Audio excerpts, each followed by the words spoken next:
Vinicius en mode prime et j'espère vraiment qu'il va continuer comme ça durant tout le reste de la compétition. Victoire du Brésil 3-0 face à Haïti, 3-0 en une mi-temps. Bon, en seconde période, on a quand même pas mal relâché par rapport à la première, même si Martinelli touche l'équerre, même si Douglas Santos croise trop sa frappe. Doublé de la vague, Matheus Cunha titulaire, Matheus Cunha qui s'offre un doublé sur une passe D également de Vinicius. Vinicius, c'est un but et une passe D. Lui qui va marquer le but du 3-0 sur une passe lumineuse de Lucas Paqueta.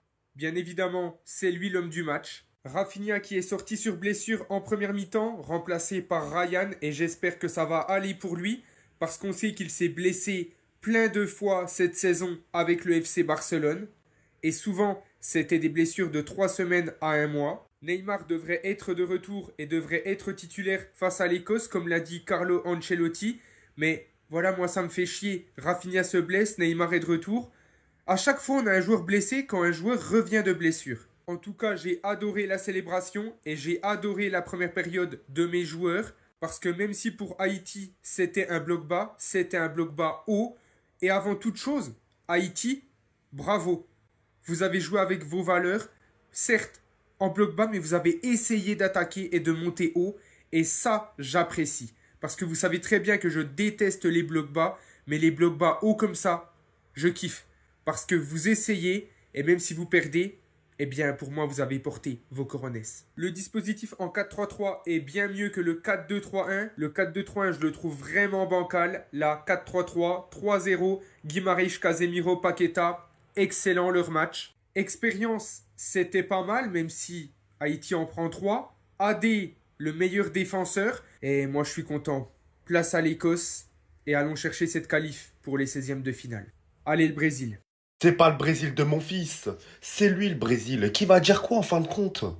Qui va oser me contredire? Vous le retirez du Brésil, c'est plus le Brésil, c'est basique. Voilà. C'est quoi la performance de Vini? Je vous écoute.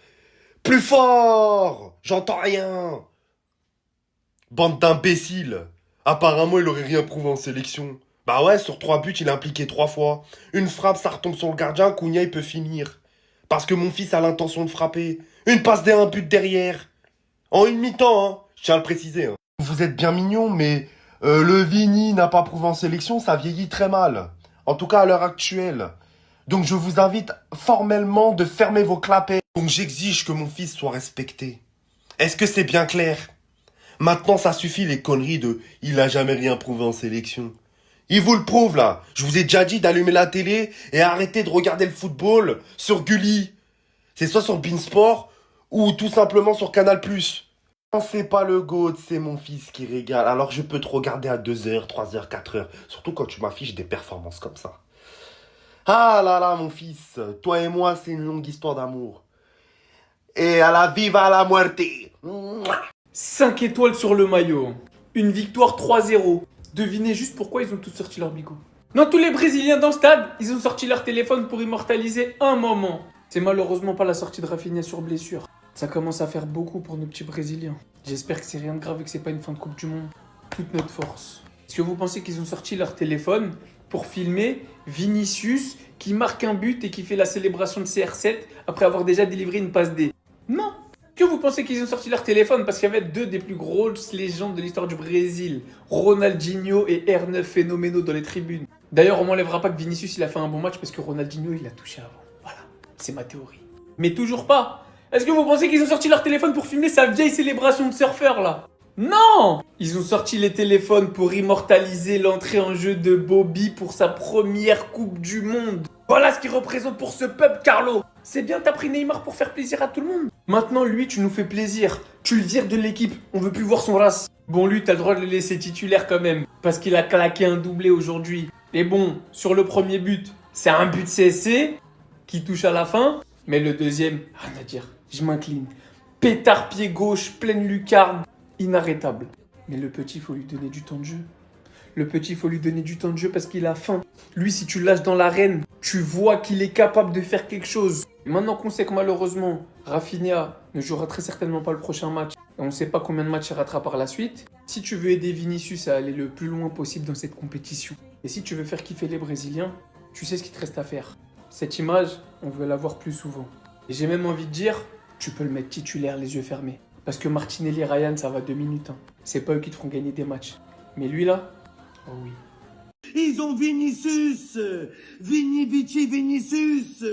Je suis venu, j'ai vu, tout le monde me suce. Il est incroyable. Il faut en parler de Vinicius, les gars. Il est dans l'histoire. Il assume son rôle. Il prend ses responsabilités. Bien sûr, Vinicius. Faut que les autres y jouent un peu aussi. Et il a fait le boulot, Vinicius. Et te plains pas d'être critiqué de partout en Espagne. Si tout le monde te critique, c'est parce que t'es le meilleur, Vinicius. Valère Germain, personne ne le critique. Personne ne le siffle. Si tout le monde te critique, c'est parce que t'es un monstre. Et c'est leur seul moyen de te déstabiliser.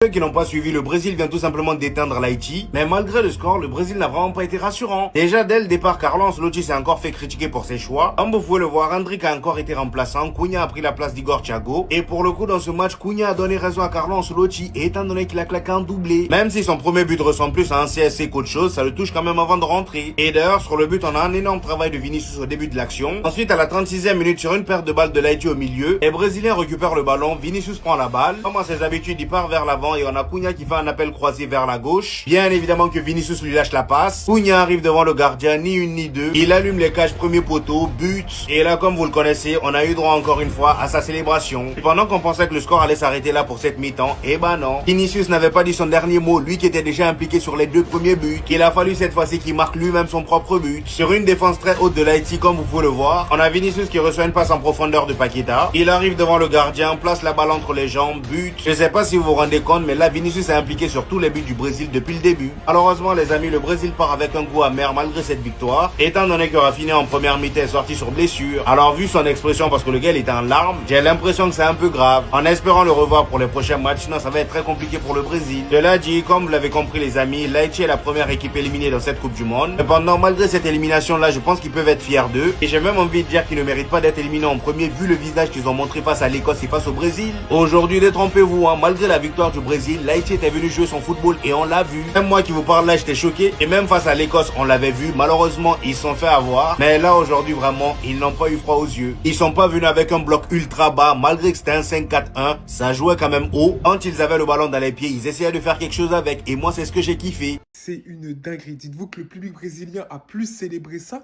que les 3 buts qu'il y a eu avant. Parce qu'on sait comment cet entraîneur est sans cœur et en pierre. Personne va lui dicter ce qu'il doit faire. La preuve, après la piteuse prestation d'Igor Thiago, on s'est tous dit, c'est enfin sa chance. On sait très bien de quoi je parle. C'est enfin son heure. Non, il a décidé de mettre Cunha. Ça lui a donné raison. Il a mis doublé. On s'est dit, là, c'est une dinguerie. Qu'est-ce qui va se passer encore? Rafinha se blesse à la 39e minute. On s'est dit, bon, là, c'est bon.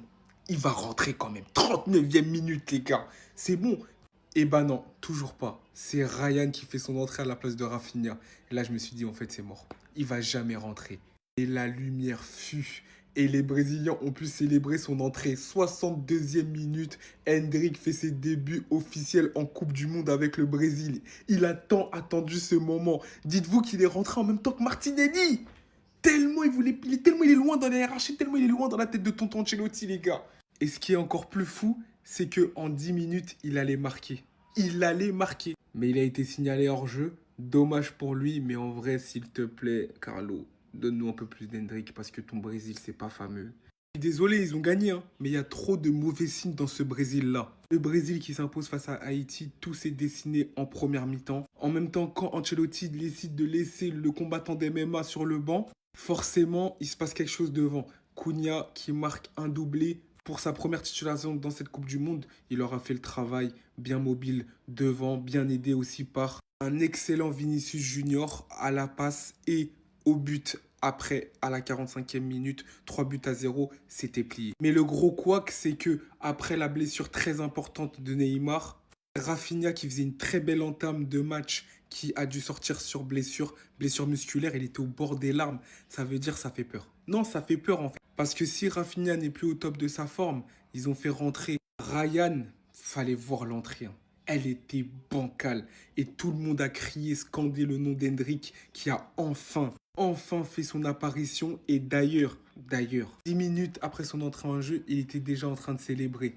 il a marqué, mais malheureusement, le but a été refusé pour un hors-jeu logique. Mais en fait, j'ai envie de dire, quand tu as des joueurs comme ça sur le banc et que tu vois certains joueurs rentrer et même des joueurs titulaires, tu te dis, mais Hendrick, il a fait quoi, Carlo Ancelotti? Sérieux? Non, sérieux. C'est pour ça que je dis c'est un peu inquiétant pour le Brésil, avec la blessure de Rafinha, une deuxième mi-temps assez pauvre, avec une cohésion d'équipe un peu bancale, même en première mi-temps, ça a mis du temps à se dessiner. Je le sens pas. Je le sens pas, ce mondial du Brésil.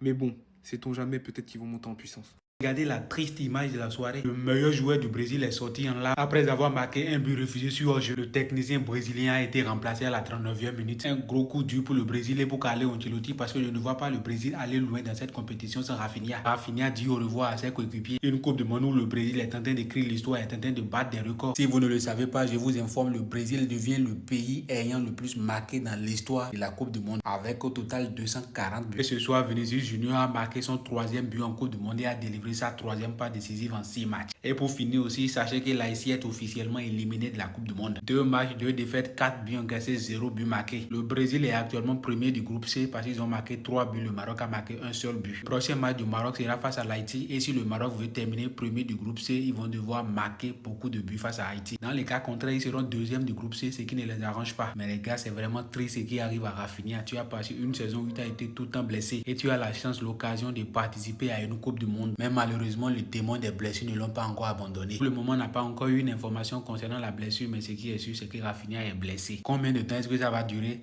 Restez connectés à la chaîne.